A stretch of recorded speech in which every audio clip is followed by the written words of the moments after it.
Ito na, gagawin ko ng request mo, Quincy. Ayan na. So, start na ako sa letter O. At ang font na ginamit ko ay Quicksand. Ayan, sakto lang na medyo payat lang yung O. And then, letter U naman. Ayan, Queenzy. So, U na medyo payat. Hanap tayo ng magandang font. Ayan.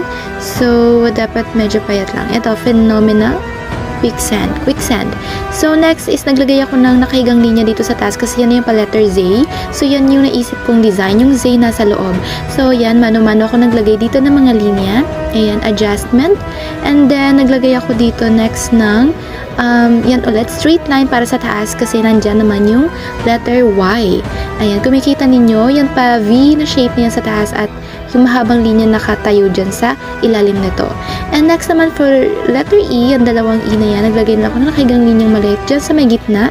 And then since Q siya, yan, naglagay ako ng linya na nakaslanting and then ito